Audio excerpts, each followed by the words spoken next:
posted on the corner. I'm posted on the corner. I'm posted on the corner. I'm posted on the corner. I'm posted on the corner.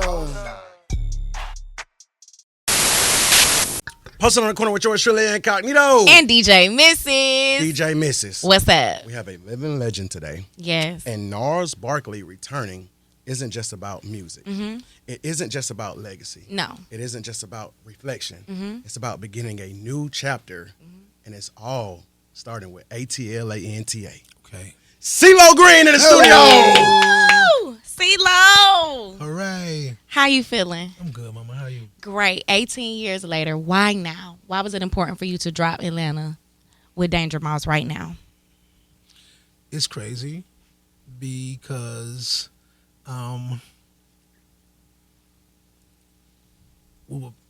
it's kind of being compelled and called upon. Mm-hmm. I think the times, it's like this album is literally like a sign of the times. For sure. It wasn't meant to be, you know what I'm saying, but it is, and we just have to be able to identify with that, the strength in that, the significance in that. But yes, it's been 18 years since we released a project together, and this album took about 9 years to record. So, but we literally were doing a song and a half, an idea, a sketch, a demo, stuff like that, a little bit a year. You know what I mean? Like one song a year, you know what I mean? Like almost 2 songs a year for the last 9 years. And also, to be honest, this album could have come out earlier. It almost came out last year, and then it got delayed for reasons unbeknownst to me. You know what I'm saying? But, we hurry up and wait. You know what I'm saying? Like, we just be patient and trust the process.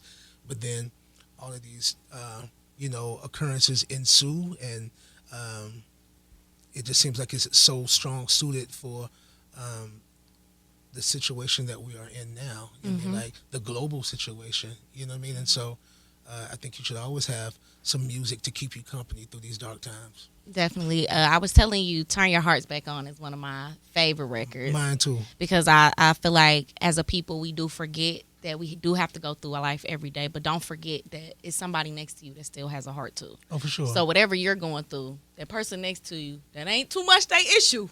But make sure your heart is turned on. Absolutely. Now, Tomorrow Died Today, I explained to you that song kind of reminds me of the Beatles' Strawberry Fields. Good choice. And just what goes on in your mind every day, day to day, through your mental. So I would like for you to talk more about Tomorrow Died Today.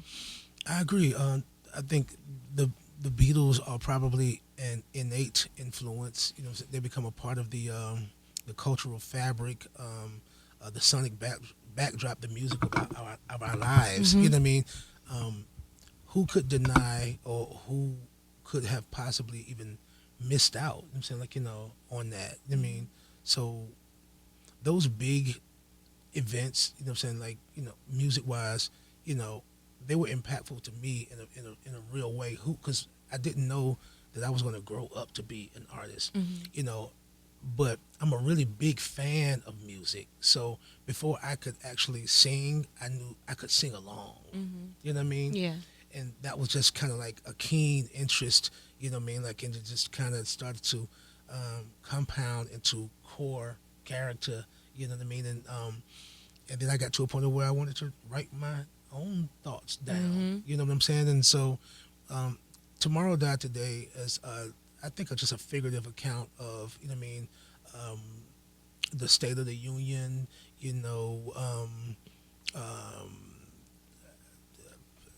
air pollution. Come on now. Social, social and current, social events, current events, and I try to even give the ills, poetic justice. I mean, I think that's my job as an author and a writer. You know what I mean? So it's almost kind of journalistic, but it's not note for note something that I read out of the news. It's just my perspective of my interpretation of these events. For sure. And how they affect me on an emotional level. So is there any one part about that song that sticks out to you? I really want to say, take cover, all God's children. It's really... Yeah. When you listen to certain lyrics like that, that's why I was so drawn to Turn Your Heart Back On. it's kind of like what Andre 3000 said. Y'all don't want to hear me. You just want to Yeah, dance. exactly. It's one of those things. So me analyzing the lyrics for Tomorrow Die Today. Yeah, I know in that song you had mentioned that even the sun is hiding. Yes. Yeah, even the sun has gone to hide. The sky is It's raining bullets. Mm. And I never forget the day tomorrow dies. Oh, it's when you lose hope. You know what I mean? Yes. Or you lose sight. You know what I mean? And very seldom do we even have the attribute of foresight. I mean, like I know people wish that they could predict their own futures. You know what I'm saying? Like, but every moment just seems to be more and more uncertain. You know what I mean? Without the reinforcement of real talk. You know what I Yeah. mean? Like, real talk. You know what I'm saying? Is one thing. You know what I mean?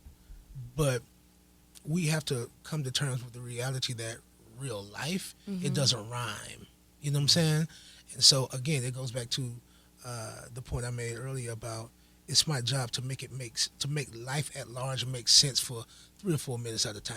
You know what I mean? Like, Literally. so I'm an escape artist, if you will. It's like going into or using the Underground Railroad, so like, which could be the radio station. You know what I mean? Like, and pulling people out of the fire. You know what I mean?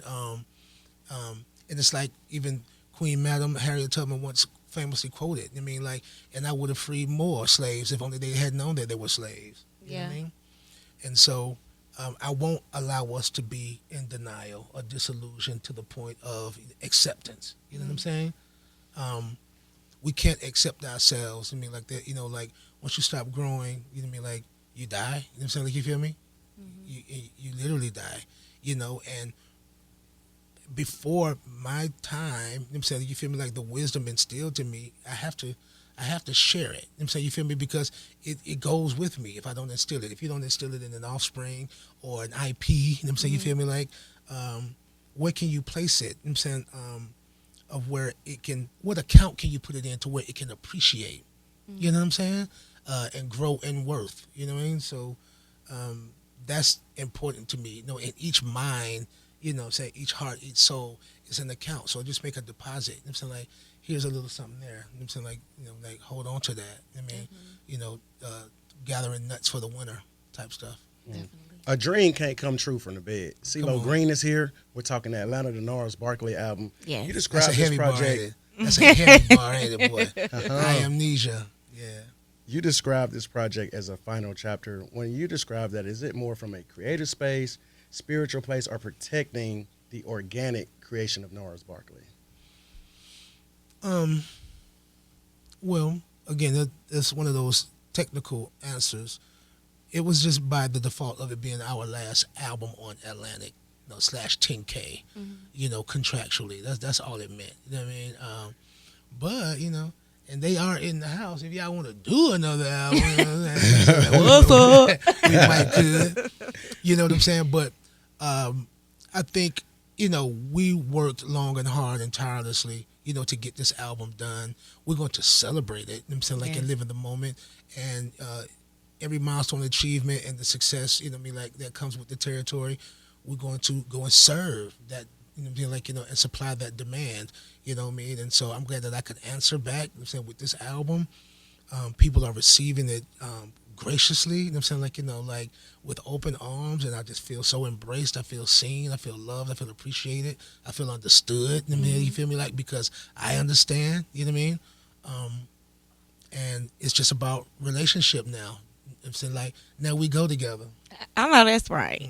Now, when you speak on understanding, I definitely wanted to ask you, when you write and when we listen to your lyrics, I got to know CeeLo mind go every which way. So when you're writing, are you writing from a perspective of understanding yourself, or are you writing from a perspective to get others to understand?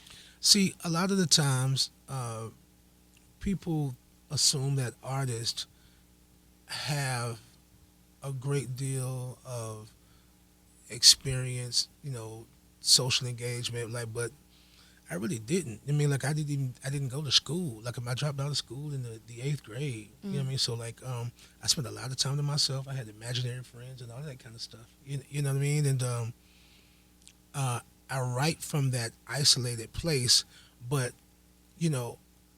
me personally, me acting out to, in expression it's not to prove how much more different. I already know. I've already been treated differently. You know what I'm saying? Like now, I'm not trying to say how different we are. I'm trying to show people how much we are the same. You know what I'm saying? So I'm tired of being different sometimes. You know what I'm saying? Yeah. Like, it's a different approach. It's a different aesthetic. You know what I mean? And we may even have a difference of opinion. I'm saying, like, but we can talk about it. It's like we can work it out. I mean, like, it's just a conversation. I mean, like, but it's just about, so how it's written is that conversation with self first. So this is just the inner dialogue kind of conversation, trying to sort it all out for yourself and see, can I help somebody in the process as I help myself. CeeLo Green is here talking about the new Gnarls Barkley album, Atlanta. When you think about Atlanta, you think about the Martyr, of course. And if you ever written the Martyr, you can see humanity in real life. For sure. And it kind of puts pictures in your mind. It's like a nostalgic feeling. When you get to thinking about the Atlanta that raised you and the Atlanta that's evolving now, what are some pictures that come to your mind?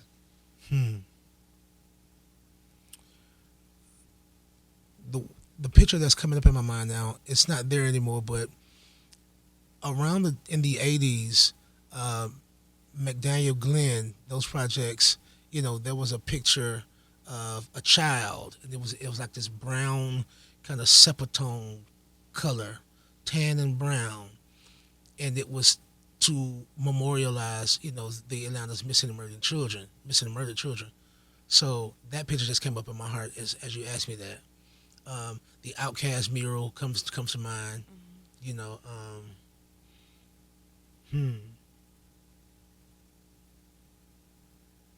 And now I have a motion picture because now I'm seeing myself as a child on the train and how that song was inspired.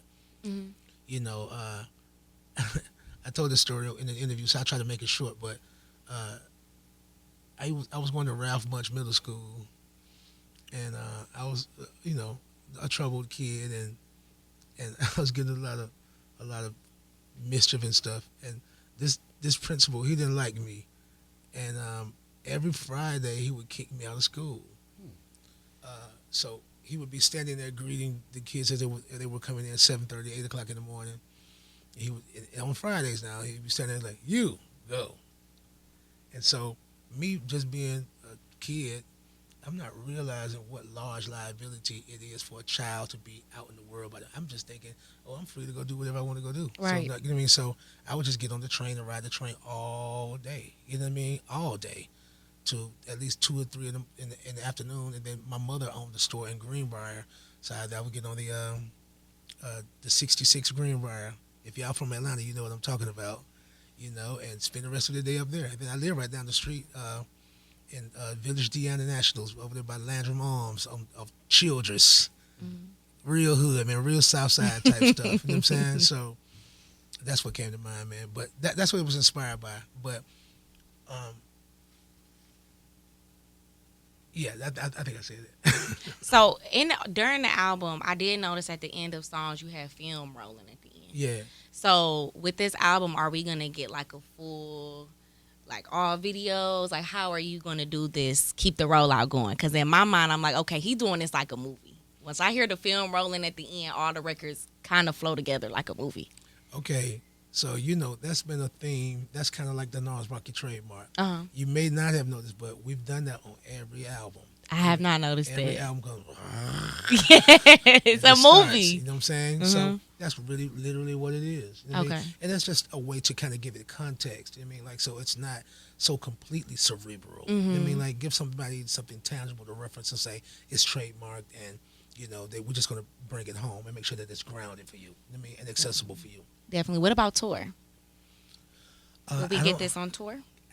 Management is, I'm seeking, I get the nod of approval. I don't know if I can mention dates, but we have some big plans for the near future, and we'll be making formal announcements about that in the coming weeks. Definitely. What's the biggest lesson that you've learned being in this industry? I just say, for a balance of art and commerce, don't insist, persist. You know what I'm saying? Like, remain teachable. I may seem talkative and, and intelligent, but, I have OGs and elders that I sit down and listen to, the hem of their garments, like, tell me what you think about this. And so, or like, I sit around and we do group things. You know what I'm saying? Like I play songs with my team and some of the homies. You know what I mean? Or we may get doing something in the studio. I might send the right thing, just a hot demo of it. You know what I mean? Just to see, like what people think. So like I'm one for consensus and all that stuff. So I'm not just so overly insisted that this is the right way. You know what I'm saying? Like, but it's a part of the way. Yeah. You know what I mean? Definitely. Yeah. You thought he was a nice guy, but he a gangster. Sure no. You really listen to this record, huh, man? Oh God. I love that you can quote it like that. So, It ain't number some couple of days old. That's dope. so CeeLo, if younger CeeLo Green could listen to this album, we're talking before the Grammys, before the hits. If younger CeeLo Green could listen to this ATLANTA album, what do you think he would receive from it? I would probably, with me being a little misguided, but optimistic and open, a little, interested, curious, I probably would have looked at whoever wrote Gnarls Barkley like some hybrid or, some type of version or perspective or religion almost. You know what I mean? Like, because there's ideology that runs through it. You know what I'm saying? Like, you know what I mean? It's really deeply meaningful, and I'm sure that I would relate, and I would just probably want to follow it. So I'd probably be one of those diehard fans, and I would just listen. You know what I'm saying? Like I would really listen intentfully, in hopes that I could be steered by it to some degree, and kept, preserved and protected. You know what I mean? Because I believe that information is equality. Definitely. So you and your son recently hit the red carpet with y'all Rockstar swag. Yeah. And I want to know, what are you and your son working on right now that you could tell us about? Yeah, I could know. So we were basically promoting family. You know what I mean? I had gone with him before, and my wife Shawnee, and we've done that a couple of different times. But this time, like, I know that we had been in the works of getting together and starting to utilize, some of these platforms and opportunities to start to, be, counted and be present, like in a formal fashion. So it's like, okay, me and you are just gonna go, me and you this year, and let's make a splash. So we are working together on a project called Like Father, Like Gun, and the name of the group is called Lagoon. His name is Lake Erie, and I didn't really realize it was going to be as impactful, because I've also done some stranger things, and people thought that was strange. Like a couple of years back, I was gnarly. Why do you think gnarly it's been Davidson. deemed strange though? I don't even know. You know what I'm saying? Like, I think it's deemed strange because I'm a black You man. black. You know I what was I'm about to saying? say, it's black. You doing something different. But and I swear to God, I don't appreciate it. I have disdain for it. Yeah. We are not a monolith. You know what I'm saying? Like, They try as to a put culture us in this simple box. So when we do step on red carpets with makeup, or when we want to express ourselves with clothes, it's like somebody ought to be like, "Oh, you're weird." Like, it's no. just about being distinctive. You know what I'm saying? Like, because if somebody had, think about it, everything comes with an intention. You know what I'm saying? Like, either you're going to do something intentionally, or you're going to not do something intentionally. But just know, whatever you don't do, you're not doing it on purpose. You know what I'm saying? You feel me? So if you want to stay stagnant and in neutral, you're not in the gear. You know what I'm saying? You feel me? Like, you got to either park or drive. You know what I'm saying? Like, you're only in neutral when you're getting pulled up on the flatbed, getting towed away. You know what I'm saying? You feel me? So you broke down. Something's malfunctioning in a neutral. You know what I'm saying? Like, I'm a real park or drive kind of guy. You know what I'm saying? You feel me? So with that, when you said boxes, that's what line dance is about. And I might take this opportunity to explain that. The long title used to be the assembly line dance. It was almost like the chow line. Hey, get in the chow line. You know what I'm saying? Like, the workforce. You know what I mean? Like, do you do the line dance? Let me see you do the line dance, since life keeps getting shorter. You know what I'm saying? You feel me? maybe even do a rain dance at the deep end of the water. So like, it's some deep, stuff going on in the world. So like, you might as well get deeper. You know what I'm saying? You feel me? Like, might as well go for it and perform a miracle. You know what I'm saying? In the midst of madness. You know what I'm saying? You feel me? Like, make believe, make people believe. You know what I'm saying? Like, or let your faith be fierce enough. You know what I mean? Like to you know what I mean? Like to change the course of the course of your life. I mean, like the course of your consciousness. So like, you feel me? Like, shift. You know what I mean? Like, if you can. So it says, okay. So the first line, what does it says? The city limit ain't nothing but a line.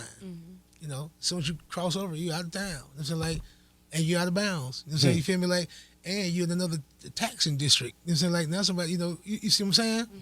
So it is kind of territorial in that way. Then it says, but I'm easy to find because I make myself accessible, and I'm going to shine like daylight saving time. I had to think out the box to get in my bag. You know, that's an old school term.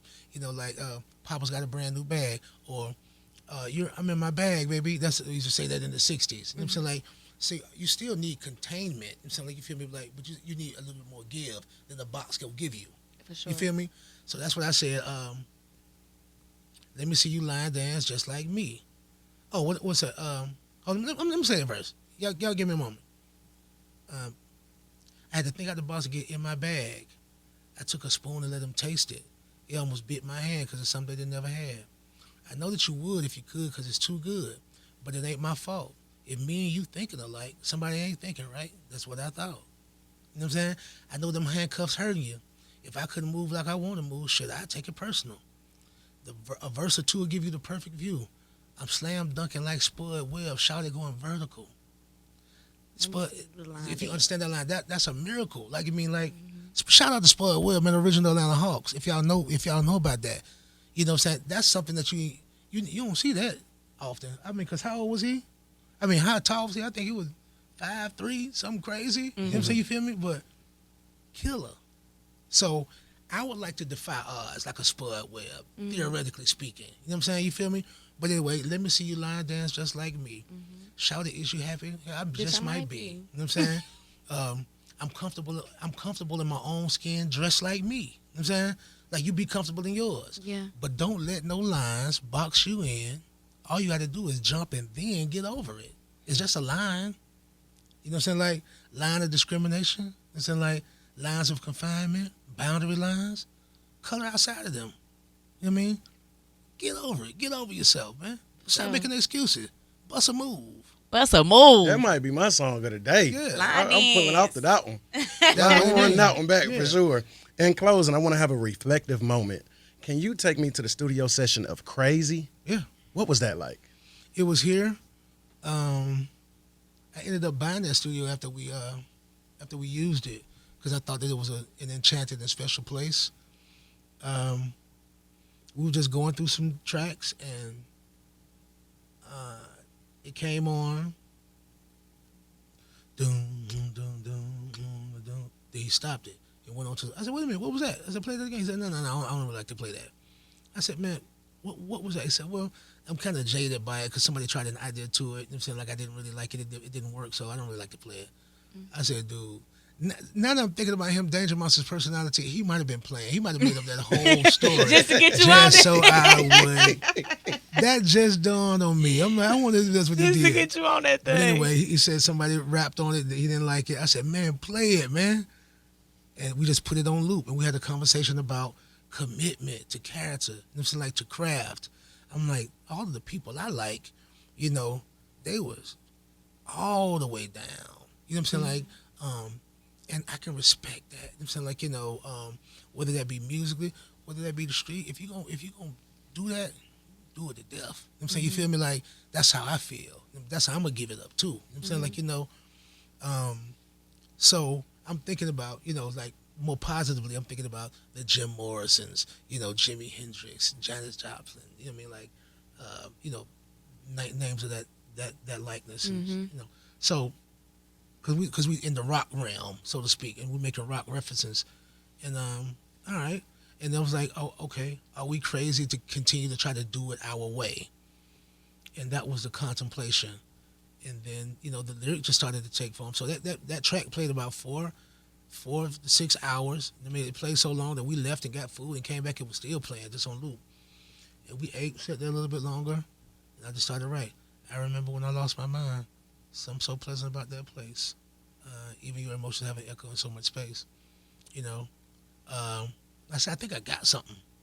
Go into the booth, but the beat was just coming on, boom, boom, boom, boom. I was like, wait. I said, I need you.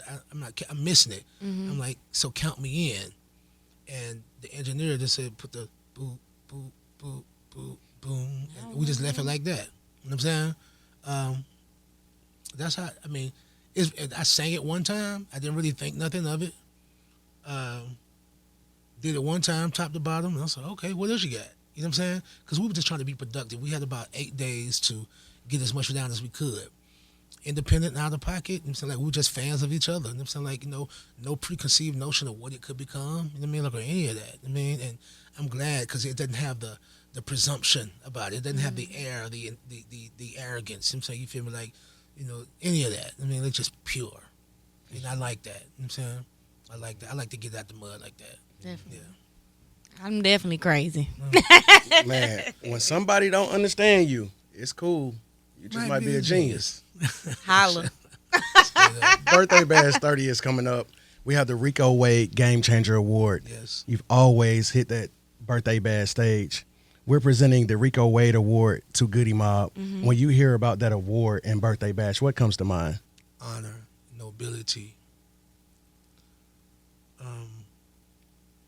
legacy, love, family,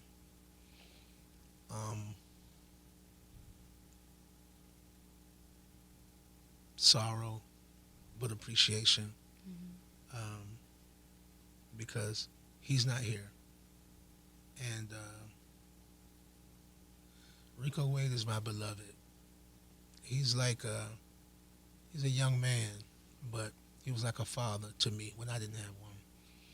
And he was a father to us all, to allow us to stay in his home with his mother and two sisters.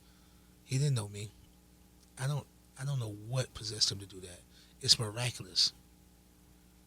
I can't fathom. If it had to be my mom, it wouldn't happen. The Dungeon Family wouldn't even exist if it had to be at my house. You feel me? I couldn't even stay at my house. That's why I was staying over there. Shout out CeeLo. I had one of those mothers that acted like a man. She disciplined, like she was a strict disciplinarian, but she might slap me in the mouth quick, boy. Get out. So I'm teasing, but something like that. Man. So anyway, yeah. So no, I'm honored, man. You know what I'm saying? Like that the city of Atlanta would acknowledge us like that, and also an award in Rico's name. So God bless Atlanta. That's what this Gnarls Barkley project was all about. Mm-hmm. That's what me doing the Atlanta song with Jermaine Dupri some months back last year was about. Like, Atlanta's on my mind. Home is always on my mind. I'm like, how can I represent us the best way possible? You know what I'm saying? Like, how can I make people in Afghanistan and Africa feel like, man, Atlanta is a place to be. We need to go. You know what I'm saying? Like, because there's many people that felt that way before. You know what I mean? Like, obviously, that was the attitude or the effect on the Tyler Perry or somebody like that. Because I remember when his studios used to be Fort McPherson. Yes. My grandmother used to go there. We all used to go there on Sundays because you could buy liquor from there. So on a Sunday when the liquor stores were closed. So my grandmother used to go in there and get groceries and stuff like that. Because my grandfather was a veteran, a Vietnam veteran. So she had his military ID and whatever discounts they gave you or whatever. So we used to go over there all the time. So I just thought that was amazing.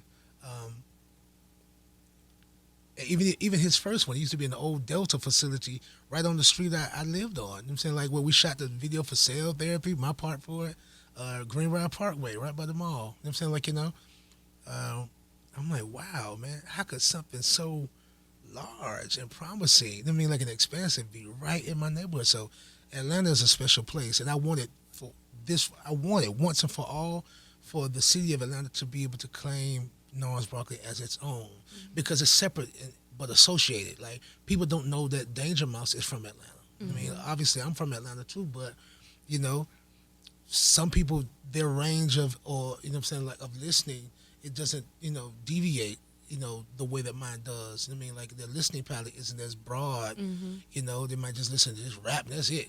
But I look at categories of movies, categories of music like communities. They're like gated communities. You live over there, you live in there. You know what I'm saying? You feel me? But I feel like I have this nomadic approach. I don't really belong to either genre. Period. You know what I'm saying? Like I'm like David Carradine at the end of Kung Fu. You remember that TV show? Y'all too young for to know about that? Man, go look at Kung Fu. So he was this wanderer, but he would end up in town and try to bring peace and be at peace with somebody. I always wanted to get to fight with him. So it's like I watch an anime that's like that. He had to whoop somebody, man, go on and leave town. So it was an old television show called Kung Fu. But anyway, it's just this gypsy kind of approach. So with that, it's more of an ethereal approach. I mean, like, physically I'm rooted in Atlanta. So like my mind, oh man, I'm saying, like, it's an action flick. I'm talking about explosives, you know what I'm saying, like cliffhangers, car chases, everything going on in there. It's a movie, baby. No, that's right. Look up, don't look down, and look around for him. You can catch a shadow on the ground for him because he high in the sky way up there. CeeLo Green. That boy, that good, boy. Incognito, the biggest show in the city. Posted on the corner. Okay.